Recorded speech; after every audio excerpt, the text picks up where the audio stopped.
My name is Tim, and I'd like to read you a book I wrote for my little grandson who's just about your age. His name is Henry, and every birthday that Henry has, he gets another book. I write him a birthday story just for his own birthday party. Sometimes it's hard to see the pictures if I just hold them up, so I'm going to give 2 books on one side and 2 books on the other side. And you can follow along with the pictures, okay? So you just hand the book to the person behind you so that everybody can see. All right?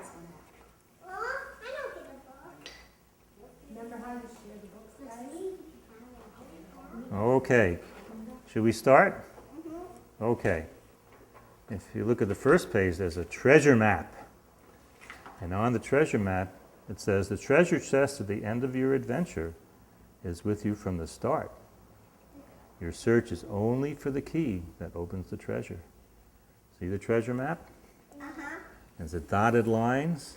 And the other page is made for Yeah. Well, let's start.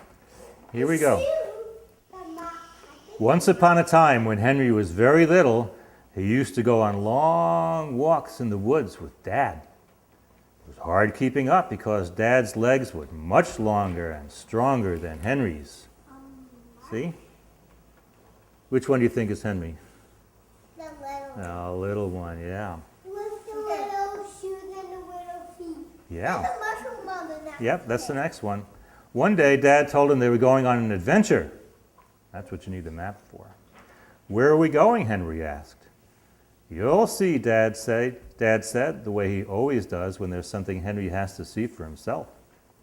Off they went, down the road, into the park, past Pop's knoll, over the river and into the woods, across another river Henry had never noticed before, and a forest Henry had never seen. Where are we? Henry asked. You'll see, Dad replied, the way he always does when there's something Henry has to see for himself. Why is the grass blue here? Blue grass? Henry asked. Look, the sky is green. Dad, he exclaimed, and the trees all look like mushrooms. Isn't that funny? Where are we, Dad? Henry asked again. Are we lost? We aren't lost, Dad said, but there is something we have to find. What do you mean, Dad? Henry asked. You'll see, Dad replied, the way he always does when there's something Henry has to see for himself. Does this place have a name? Henry asked. This is the forest of Inside Out, Dad said.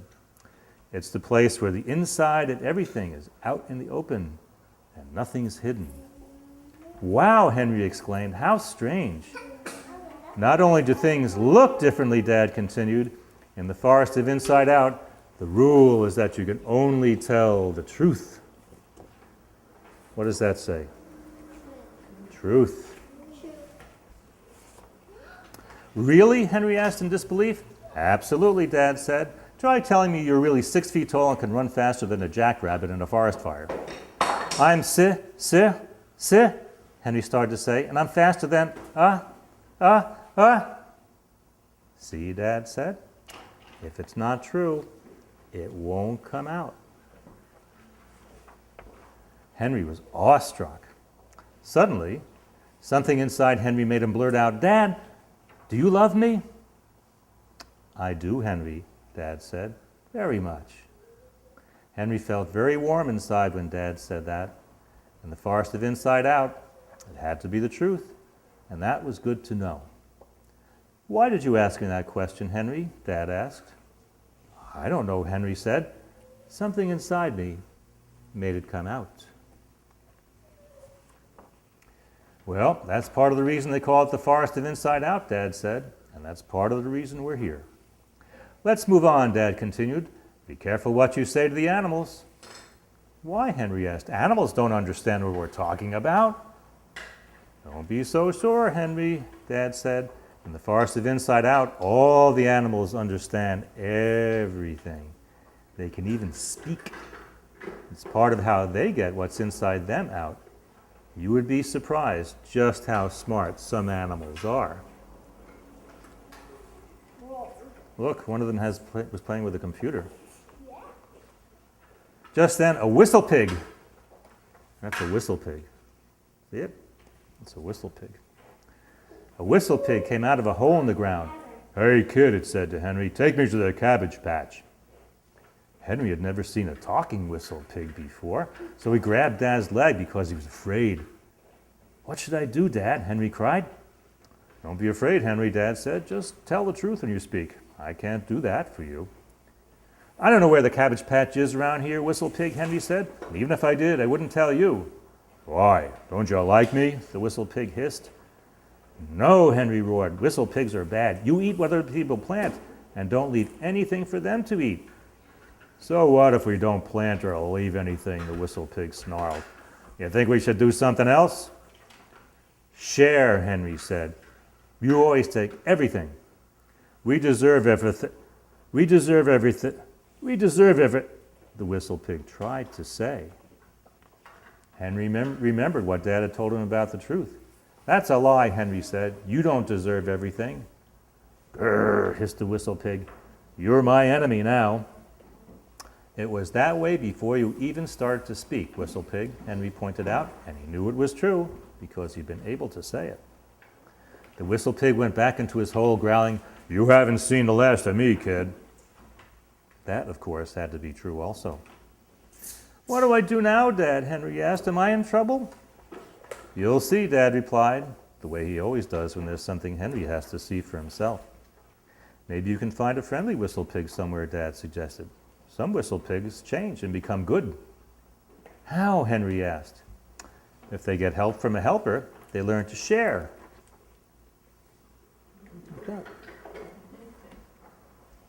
And make sharing part of who they are, the way other animals do, Dad said. "In the meantime, since you have enemies now, you'll need some friends." Suddenly, something inside Henry made him ask, "Are you my friend, Dad?" "Yes, Henry," Dad said. "Very much so." Henry felt very warm inside when Dad said that. Had to be the truth here in the forest of Inside Out, and that was good to know. "Why did you ask me that question, Henry?" Dad asked.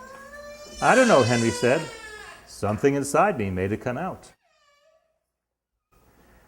"Well, that's part of the reason they call it the Forest of Inside Out," Dad said, "and that's part of the reason we're here.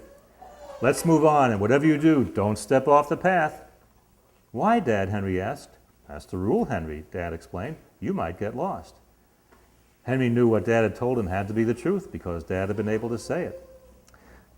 But Dad hadn't told Henry everything there was to know about the path, because there were some things that Henry needed to see for himself. See the picture of the path? Which way does it go? Take a close look. Does it go to the right or does it go to the left? Right, left? It goes in both directions, doesn't it? Take a look. See it? Yeah. So Dad didn't tell Henry everything about the path, did he?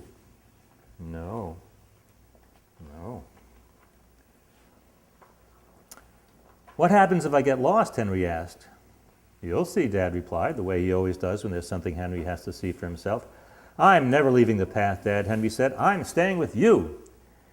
Henry reached up to grasp Dad's hand, but suddenly, Dad wasn't there anymore. Where's his head? It's not there. It's gone. "Dad, Dad," Henry cried out, but there was no response. Dad was right there, of course. He had just turned inside out, the way dads sometimes have to in the forest of Inside Out, and was invisible. Dad could see Henry, but everything he was doing, but Henry couldn't see Dad. Henry started to cry, but that didn't make Dad come back.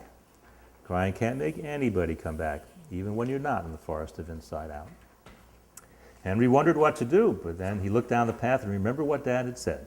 "Whatever you do, don't step off the path." Maybe Dad was down the path, Henry thought, so he started walking, wishing he had a map. He made sure he didn't even come close to the edge of the path. After a while, Henry heard something moving in the forest to his left. Maybe it's Dad, he thought. The noise came closer, And then Henry heard a voice that sounded like a whistle pig. "Hey, kid," the voice said, "I told you I'd be back." Henry froze in terror. It was his enemy. The whistle pig jumped out of the forest towards Henry, but suddenly, wham! Something invisible kicked the whistle pig 3 miles back into the woods. Henry knew it must have been Dad wherever he was. "Thanks, Dad," Henry exclaimed. "What do you mean, Dad?" a voice asked. "Mom," Henry yelled, "where are you?" "Right here with Dad," Mom said, "keeping an eye on you." That look like an eye? "Wow, Mom, did you just kick that whistle pig out of here?" Henry asked. "No," Mom said. "It was actually Winston." Winston's a horse. Yeah, big horse. This is the real Winston. He's huge. How big is he? His head would be taller than the ceiling. A big horse. It was actually Winston, but I was the one who told him to do it. "Why can't I see you?" Henry started to cry. "You'll see soon enough," Mom and Dad said, the way they always do when there's something Henry has to see for himself. Something inside told Henry it wouldn't do to cry anymore. There was something he was going to have to see for himself, but he didn't know what it was yet. "What am I supposed to do now, Mom and Dad?" Henry asked plaintively. "You'll understand when you're 4, Mom and Dad said, the way they always do when there's something Henry has to see for himself.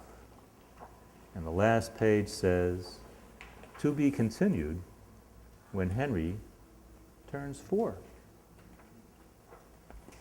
Thank you. So what'd you think? Was that fun? Thank you. Thank you. Appreciate it. Very good. So are there some things you have to see for yourself too?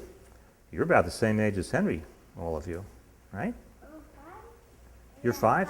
Yeah, Henry's 4. He's about you're about his age. Yeah. So what do you think Henry has to find out for himself? What do you think? Make something up. He has to find out about kindergarten. What else do you think? That's okay. Okay. I have one question to ask you. Maybe you can help me. This is actually the treasure map. Remember at the beginning of the book? There's a treasure map. See it?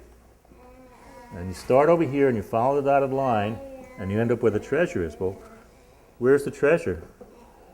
It's right by where you started. Huh? And what's along the way? Let's see. There's a compass. What do you use a compass for? So you don't get lost, right. So Henry needs a compass. What's this? A dragon. So you think the next book's going to have a dragon in it? Yeah. What's this? A bear. A bear, yeah. And how about this?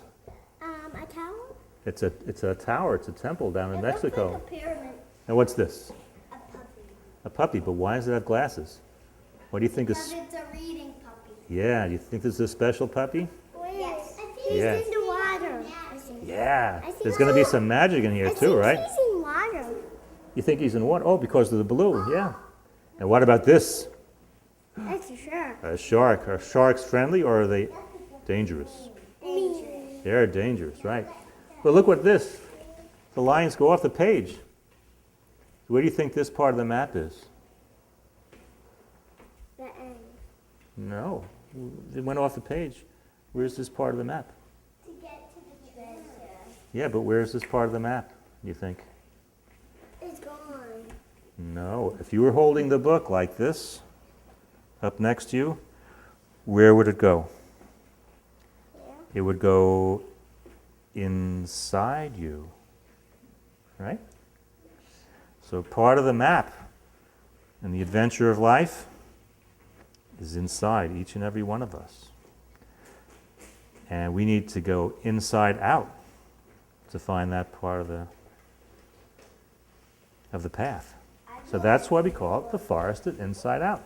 And that's what the adventure is all about. Yeah?